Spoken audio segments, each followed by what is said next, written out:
मुख्यमंत्री पद के लिए 6 दावेदार। महाराष्ट्र में सीएम पद के लिए किसका दावा सबसे मजबूत? शरद पवार ने दिया बड़ा संकेत।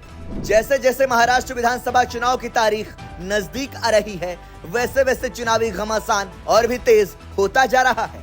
दरअसल बीते दिन प्रधानमंत्री नरेंद्र मोदी ने मुंबई में महायुति सरकार बनाने का दावा किया, लेकिन इस दौरान उन्होंने अगले मुख्यमंत्री के बारे में कोई स्पष्ट संकेत नहीं दिया।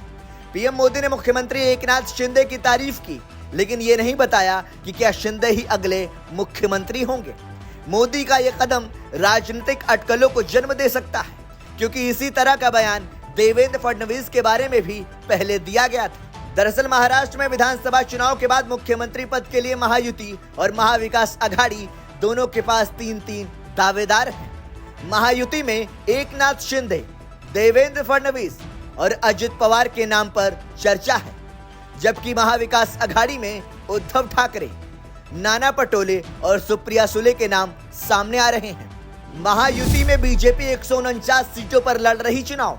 महायुति में बीजेपी सबसे ज्यादा 149 सीटों पर चुनाव लड़ रही है, जबकि शिंदे की शिवसेना 81 सीट और अजित पवार की एनसीपी 59 सीटों पर चुनाव लड़ रही है।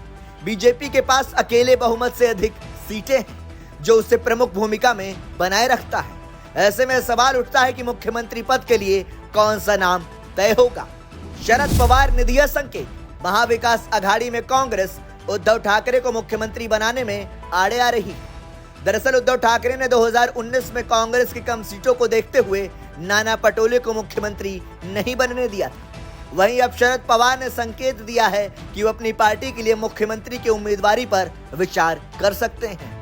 सीएम पद के लिए फडणवीस ने किया इशारा। देवेंद्र फडणवीस और अजित पवार दोनों ने सीएम पद को लेकर अपनी खामोशी बनाए रखी है। हालांकि दोनों के भीतर इस पद को लेकर असमंजस की स्थिति बनी हुई है। फडणवीस ने हाल ही में एक बयान में कहा था कि उन्हें डिप्टी सीएम बनाकर संतुष्ट नहीं किया जा सकता, और उन्होंने पार्टी नेतृत्व से यह आशा जताई है कि उन्हें नया अवसर दिया जाए। महाविकास आघाड़ी में महिलाओं की भूमिका। महाविकास आघाड़ी में महिलाओं के लिए मुख्यमंत्री पद की उम्मीदवारी पर विचार किया जा रहा है। शरद पवार ने कहा कि महिला मुख्यमंत्री बनने में कोई आपत्ति नहीं है, और इसके बाद सुप्रिया सुले का नाम सबसे ज्यादा चर्चाओं में है। हालांकि शरद पवार ने खुद के सीएम बनने की संभावनाओं को नकारते हुए कहा कि उनकी पार्टी इस बार सीएम नहीं बनाएगी। राजनीतिक रणनीतियां और पार्टी प्रमुखों के इरादे। महाविकास आघाड़ी और महायुति दोनों ही गठबंधन राजनीति में पार्टी प्रमुखों के दबाव और उनके इरादों के अनुसार ही मुख्यमंत्री का नाम तय करेंगे।